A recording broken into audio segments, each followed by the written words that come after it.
Hi, this is Tony Ruggiero, the Dew Sweeper. You're listening to the Tour Coach Podcast, giving you insights into golf instruction at the highest level, from on the PGA Tour to our learning center at Frederica Golf Club.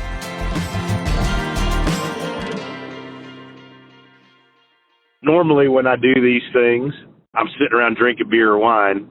This time I happen to be coming off of 9 days, no golf swings, no nothing. I'm in the car with Chip Shot, driving up from the Keys, back up to Frederica, talking to a good friend and one of the best in the business, Dr. Cartin. Greg, what's up, Doc? Not much, Tony. Good to be on with you, and wish I was going to Fred myself. Well, you know, we attempted to tape this 10 days ago, but we did have too much wine, and we couldn't tape it. So, yeah, it's anyway, better to do it now. After a nice little break, mental health break down in the Keys with Chip Shot, we're cruising back up. But I wanted to talk a little about, so the premise of this to me is how to take it from the range to the golf course. And we spent some time, you know, I thought it was interesting the things that we did, and you and I have done this with lots of folks over the years. I think maybe I've gotten a little better at figuring out, not figuring out, but using you and having you help students of all abilities, not just juniors or tour players, but I found it fascinating we had just a couple regular golfers, and when I mean regular, like members that, heck, I mean, really want to play better, not tour players, have jobs, work at it, and the question was how to get better at taking it to the golf course. So let's talk a little bit about what we did and talk a little bit about how you help people take it to the golf course. Sure. From the range. Yeah, and it's probably the most common complaint that golfers have, right? So I always view golf as two different pieces. There's the skill development piece that you work on the range, and then there's playing golf. And I think they're two different things. You have to have a certain level of skill, obviously, to compete and get the ball around the course. But they are two different things. But golfers fall into the trap of thinking that just because they hit it well on the range or on the practice green, that's going to immediately transfer over. The problem is we don't practice the way we play. There's no way to replicate competing on the range, but the closer we can get, the better chance we're going to have at bringing what we can do on the range to the course. So we start with, you know, altering practice a little bit. So making it a little bit more like you're competing, hitting different shots, going through different cadences, or having some intent when you hit shots. Now, this is not to replace skill work, right, in block practice and in hitting shot after shot. That's important too. But I think there's two pieces to it. So starting to hit some shots with some intent, picking different targets, hitting different shaped shots, challenging yourself to do things maybe that are comfortable or things that you don't know how to do even, so that you can start, you know, tapping into some of that talent and instinct. You know, I think that when I watch, and this goes for lots of accomplished players too. It's not me. This isn't just isolated to the club level player or whatever. But you know, I see golfers, players that like they do one or the other. They're either like, I see folks that are either really good at going and doing the random practice, but aren't very good at doing block practice, or I see folks that are really good at going to the range and they're good at working on whatever it is I gave them in the lesson, but they don't do anything random that would transfer to the golf course. And so to me, the better players and the ones that really get it understand that you have to do both, and both are important for becoming a better player. Sure. And I think everyone's always looking for that magic, like, you know, how much of one should I do and how much of the other. I think a lot of it depends on where you are. And if you're questioning your ability to bring what you know how to do on the range to the golf course, well, maybe it's time to practice a little bit more like you play. If you're struggling with a specific skill and a shot you can't hit, well, then maybe, you know, you got to look for your answers. There's no right way to do it. But I do think it's a combination of the both, and that, you know, you play around with different things. And it's a lot more fun practicing that way, too, I think, if you can grab someone on the range and play games, but also spend time with your block practice, too, and developing the skill. It's just there's no magic sort of concoction. There's no right way to do it. You got to constantly ask yourself the question, what do I need for myself, and then go from there. You know, and I found it interesting. So we had a gentleman that was in town to work with me in Frederica, Scott, and you know, +3 handicap from Charlotte, I mean, +3 is really good, man. He was a real +3. I mean, this guy hit a bunch of great shots. Good player, right? And we took him on the golf course, and I felt like of all the stuff that we did that week, I felt like he probably got more out of the retreat of the time that he spent with you than maybe he did with me on the mechanics. I'm not saying I didn't help him, but when it's a +3 to me, like, we're not going to change a ton. I mean, the guy's already really damn good, you know? Yeah. So, you know, so one of the interesting things was like watching him make his way around a green before you talked to him. And, you know, you looked at how mechanical he was and how much thought he was putting in every single putt and every single, you know, shot on the green. And then you did this, talk about the exercise you did with him and the results, because I thought, I mean, to me, it was pretty cool. The results were cool. And to him, I mean, I think he had a hard time believing it at first because it didn't seem to want to be what he found out.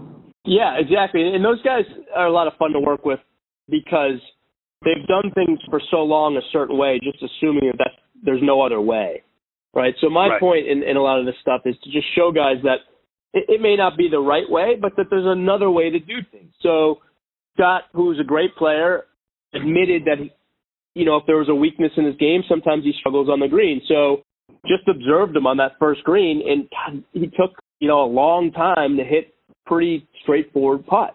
And you could tell in the stroke, it was all he was all bound up, right? The stroke wasn't free. He read the putt from both sides. He was concerned with hitting it too hard, but also didn't want to hit it. Wanted to get it. Like, he went through the whole thing. Yeah, right. And it was sort of the classic example. He almost made it easy for us. So on the next green, I had him hit another putt with his normal routine, just as he would try to make it. And then I threw 3 balls down on the green from different, you know, lengths and breaks. And that time I had him just sort of run up.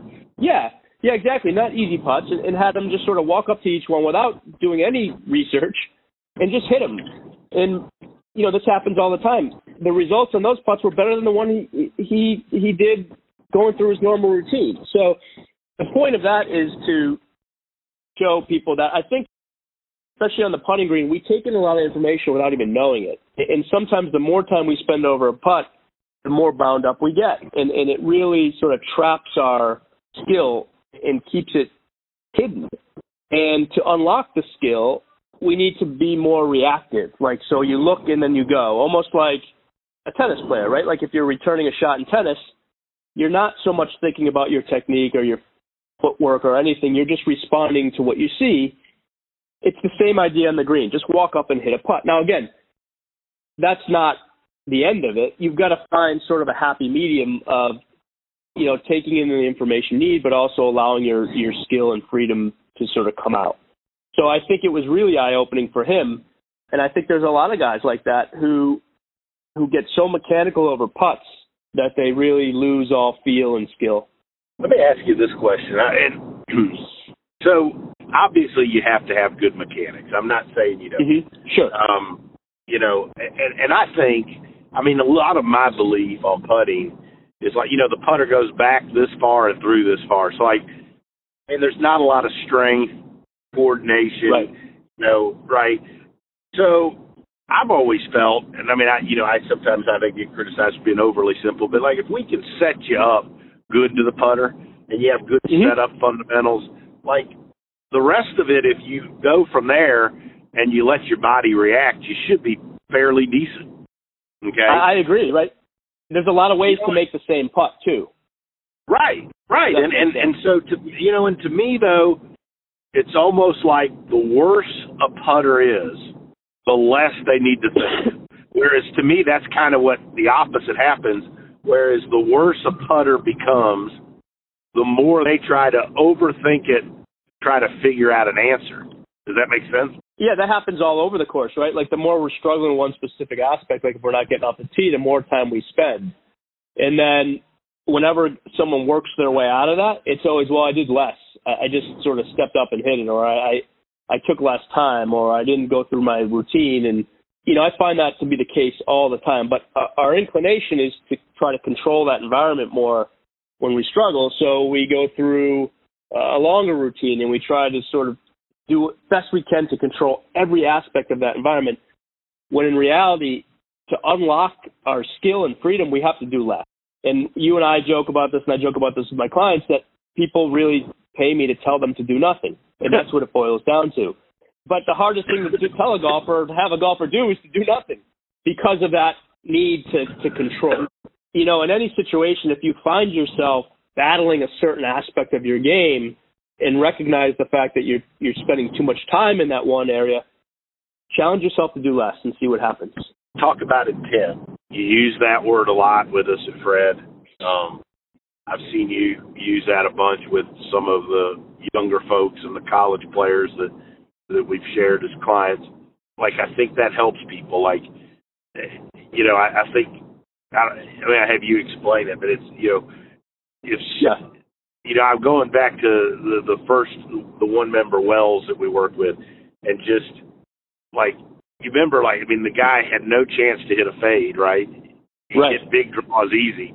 But the more when we told him to do that, they got better, you know? Yeah. I mean, instead of telling himself he couldn't do it, like I said, hit a big draw, and he hit that beautiful draw. Wasn't thinking about any of the stuff in the golf swing that I talked with him before in the lesson the day before. And then, you know, the first time we told him to hit a fade, I mean, he looked at us like we were three-headed. That's right. Yeah. That's a good point. So there's a lot that goes on in that. And intent, to me, is adding something. So look, all golfers talk about wanting to stay present, right? You hear that term all the time. I just need to stay present. I want to stay in this moment. And in my opinion, the way we ground ourselves in each moment is to add something a little bit obscure or different or novel to what we're doing. It's very easy as golfers to get stuck on autopilot, where we go through the motions, we go through our routine. There's no engagement in what we're doing. Adding intent, or adding the term is novel distinction. A really great psychologist named Alan Langer talks about this a lot, that when we add something different to something that we do all the time, we're much more engaged. So the example I use, and she uses, and I borrowed from hers, you know, if you were to brush your teeth with the opposite hand, or write your name, or eat anything with the opposite hand, how engaged you'd be in the activity. Well, it's the same in golf. If you hit draws all the time, maybe try to hit a fade and see how engaged you are, and see whether or not you can pull it off. That's not the point. The point is that for that moment, you're engaged in that shot alone, completely engaged, so that nothing else matters. And that's the thing that golfers struggle with all the time, is you go on autopilot, sort of miss all this information, you finish your round, like, shit, I played awful. There was no engagement. Whereas you add a little bit something different to each shot, and again, you play around with it and find something that, whatever that means to you, it's not a one-size-fits-all type thing. But for this example, this guy never hit a fade before. So having him just sort of intend to hit a fade or think that he was going to try to hit a fade really got him in that moment, and he actually hit the ball pretty well. He was engaged. Right. It was because of intent. So I think it's a really powerful skill, and a really good one to practice on the range, because that's when we really go brain dead and just start beating balls, and there's no engagement, right? There's no learning going on. So adding something a little bit different to each shot is a great way to enhance your practice. You know, and when I took him on the golf course, which I think some of the most productive things you and I have done is where we go out there with a player on the golf course and we watch him play a couple holes and then we talk to him, you know, and, but was, you know, I said to this guy, I said, you know, where are you trying to hit this? I'm just trying to hit it, you know, at the hole. Well, and it's like, well, and he's like, but I always end up over there because it's, you know, that's right. And I said, like, well, you know, what if you tried to hit a draw towards the left side of the green away from the bunker? Yeah. And, you know, and he was like, okay. So he tried that. I was like, you know, that doesn't mean you're going to do it, but at least you're trying to do something, is my point. That's right. And I think that, you know, golfers get caught up in they grab a club, they get out, and they aim at the green, and they just make their swing. Instead of getting out and saying, I'm 165, this is a 6-iron, I'm going to try to hit a draw 6-iron to the left front of the green. Doesn't mean you're going to do it, but at least you're trying to do a shot. Yeah, that's right. Well, how about like when golfers have those miracle shots they have to pull off where they got to, you know, carve one around a tree and there's really no fear, right? Like, and Right. how often they pull them off, right? There's such intent and there's no fear because the focus is solely on hitting that shot without any fear of a result. It's Right. such a difficult shot, and that's the ultimate example. And you can play those games on the golf course with yourself with regular shots, and I think Bubba Watson's famous for it, where he creates shots for himself because otherwise he gets bored and loses focus. So he's had to create ways to play that keep him engaged, and, well, it worked for him pretty well. So, there's this old adage that, you want to go out there and just sort of be like a robot and be, on autopilot and just you go through your routine and do the same thing over and over and over again. Yet there's another way to do it. You add some intent or you add some focus and clarity and novel distinction to what you're doing. You can stay more engaged. You can also enjoy the game a little bit more, I think, too. I think enjoyment is a big part of getting better. I mean, absolutely. And I think if you go, and I know this is cliche-ish and everybody, but like I think that if you focus more on, like if your focus is on enjoying it, and you get more caught up in the process of enjoying the game and improving, I think your scores will get better. That's exactly right. If everything just hinges on how you shoot, I mean, I don't know that. I think that makes it harder to enjoy it. Yeah, that's delaying gratification. That's a great example. I really subscribe to this belief that we can be fulfilled prior to achieving something, right? In most sports, high-level sports, we just assume that we have to wait to feel good about ourselves until we achieve something. Versus, well, what if we can flip that? What if we can find fulfillment prior to that? Well, then achievement just sort of gets in the way. It happens. So I think that's another challenge for folks is to challenge yourself to be fulfilled and enjoy yourself prior to achieving something. And I think you'll enjoy the game much more. And I also think, and I'd love to hear you, but if everything is about, like, I want to win the tournament or I want to break 80, want to break 70, whatever it is. But then when you get there and you've done it, and it doesn't change anything about who you are. There's, like, to me, it's like, well, did I really enjoy or get anything out of doing that? But if you enjoyed the process of trying to improve and you enjoy the challenge of getting better, then I think that when you achieve those things, then you look forward to doing something different. But, to me, if you don't enjoy the process, like, the achievements are emptier or more empty or whatever the hell I'm supposed to say, right? But, Yeah, that's right. Well, there's some danger in setting specific goals, and that we just assume when we achieve those goals, we'll be happy, right? And what happens is we either fall short of the goals and are miserable the whole time, or we actually, worse, we do achieve them and we're not as satisfied as we thought we were going to be, and now we're really upset, and then we don't get anything out of the game. So finding ways to enjoy that journey, the cliche, right? Like that's what it's all about. It's how we stay fulfilled and how we enjoy what we do, the small little incremental changes, not these, home run, all or nothing goals. They're great to have. They give us some direction, but, they can also cause a lot of disappointment too. Yeah. I played down in Key West with a buddy of mine the other day, and it just was random. We got paired with two people and fell into the habit of, we got paired with a guy and a girl. Girl had been playing 18 months, right? And so my brain, I'm being totally honest, my first thought was like, all right, I'm having a couple cool lights, but like, well, girl, I've only been playing 18 months. Like, this is not going to be that fun. Right? Sure. Yeah. And then I watched, like, how hard she was trying, and, like, every time she hit a good one, she was so pumped up. And when she hit a bad one, it didn't seem to bother her, just went to the next one. And I was like, man, I wish all of my students were like that, right? Yeah, there's a lot to learn from watching a great time. Yeah, that's great. No, it's refreshing, right? Like there's such little that beginners need to sort of keep them engaged. When we reach a certain level of competency, all of a sudden we just assume it's always got to be that way. Otherwise, it's not worth it. But what a great example. Yeah, it's fun. You have a lot of my clients go down on the range and just watch kids hit balls. It's the same idea. There's a lot of freedom and there's a lot of excitement and joy, and that's really what the game's all about. You know, I was going to ask you about that. You know, I see, having taught juniors for a long time, not, you know, and now I obviously teach some folks that play for a living, but, you know, I know some players that when they were 14, 15, 16 were phenomenal putters, right? Yeah. And then this quest, as they get better, seems to be to hit the ball better. Yeah. But then they hit the ball better, and then now they're not as good of putters, right? In fact, Sure. it would be easy to say that the putting is probably one of their weaker parts of their game.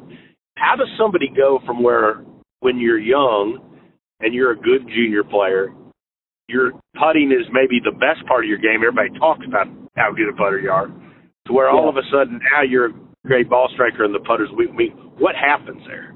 I think there's very few good putters who are kids or younger or juniors who are mechanical, right? For that reason, right? Like a lot of guys develop their own strokes, don't have putting coaches at young ages, and go out there and just putt on instinct. So I think that's one of the reasons. And then I think, you know, as you get older, as you become a better ball striker, you have more opportunities to make putts. So it may seem like you're not putting as well, and that can start a whole sort of shitstorm. I need to be better. I need to change this. I'm not making the same amount of putts. You probably are, but because you have more looks, you're hitting it better, there's more pressure to make putts, you have to validate good ball striking days, that can cause problems in itself. And then that starts that, you know, quest for mechanics and trying to do the right thing, and you get away from what made you good. I mean, that's not everybody, but I see that happen a lot, right? I think there's so many kids that are good putters because they're just naturally gifted at putting. You don't get a lot of putting instruction as a kid. As much as you do full swing, you're working on developing your full swing, and when you get on the green, you just go out there and play by feel. Like I see it with my own kids. Like when they go get lessons, they get full swing lessons. They want to learn how to hit it, and then they go on the green and they can actually get the ball in the hole.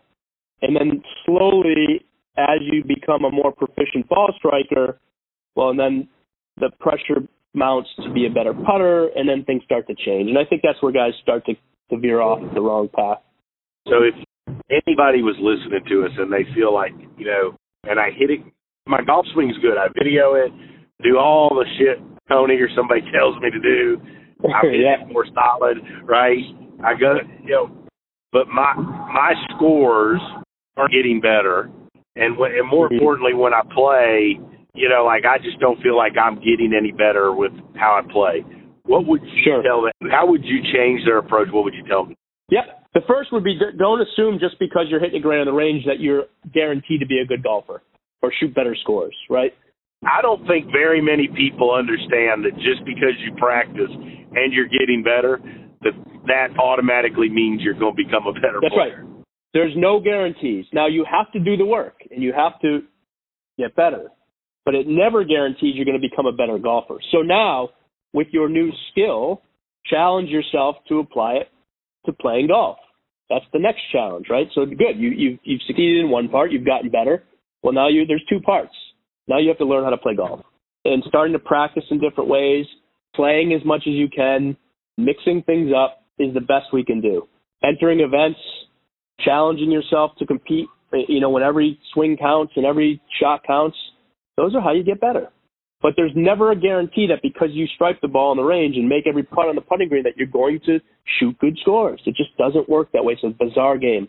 Like life, though. You know, I mean, and I think that we've been brought up to, you know, if you go to school and you work hard and you do everything right, life's going to turn out perfect. But, I mean, there's plenty of people that do all the right shit and end up living in the gutter somewhere. You know, That's right. That's exactly right. It happens, right? It is, and you bad sort of have to things roll happen with that. to good people, and great things happen to bad people. You know? That's right. That's right. And in golf, I think that's why we like golf.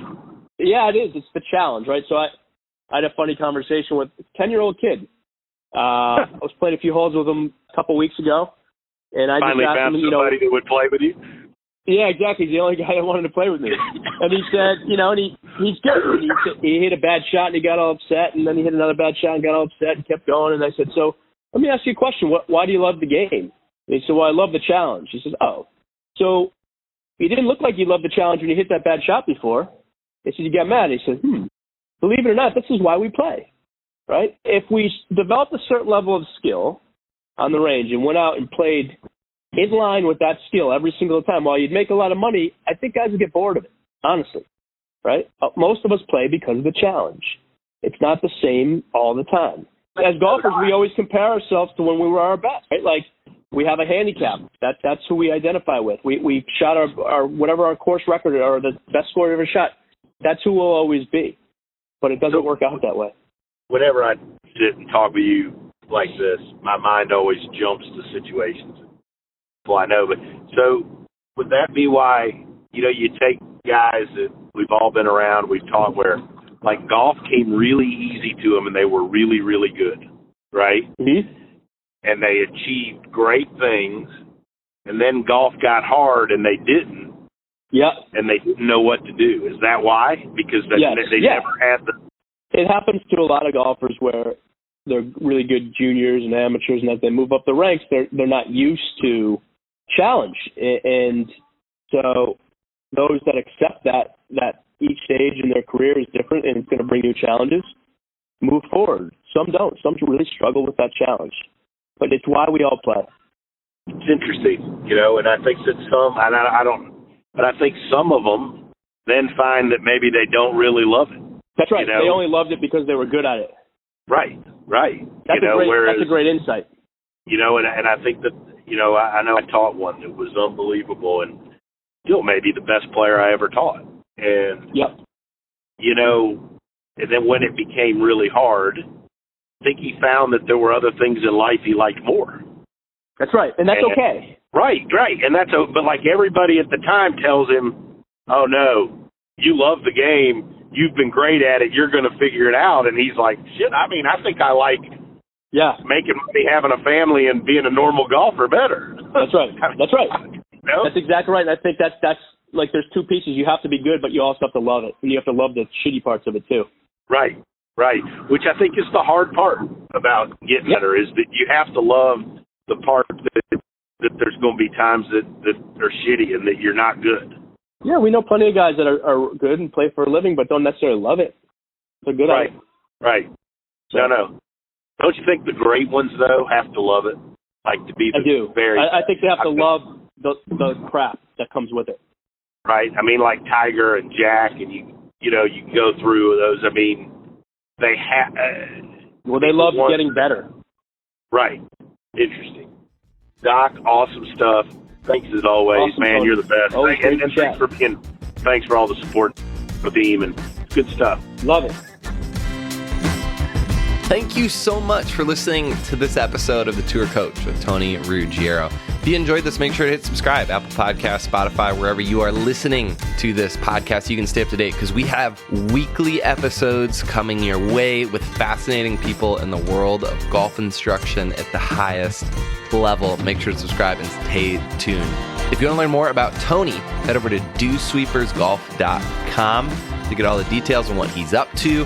Maybe you want to see him, grab a lesson, or go to one of his camps, pick up his book, Lessons from the Legends. You can do that there. If you want to see Tony in action with some videos and other content, head over to golfsciencelab.com/Tony to get more info there.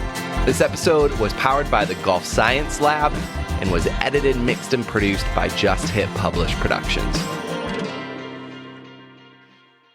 As we go into year 2 of the Tour Coach, it wouldn't be possible without the support of all our sponsors. And I've had some great ones. And one of the things that I'm most proud of in my career and in my business is the fact that all of my relationships here and all these sponsorships have been long withstanding relationships, haven't jumped from sponsor to sponsor and manufacturer to manufacturer. And I've always prided ourselves in special relationships and when people work together, support each other, and we've all put out great products for the benefits of everybody else. So I want to give a special thanks to these folks that have been with me for such a long time, and that would be the folks at Srixon, Cleveland Golf, and Zexio. Couldn't ask for a better manufacturer to be aligned with, and not only do they put out great product and great support, but they're first-class people, and they believe in what we're doing here on the Tour Coach and with the Dew Sweepers, and also Vineyard Vines. Ian, Shep, TJ, and all the folks at Vineyard Vines. It's hard to keep me looking good, but they do a fantastic job, and they're like family. They support everything on the Dew Sweepers, and we're so proud to be affiliated with and support the folks at Vineyard Vines. So if you're out there, you're listening to the Tour Coach, please support our sponsors, Shrixon Cleveland Golf Zexio, as well as Vineyard Vines, and keep listening and keep enjoying hanging out with us here on the Tour Coach.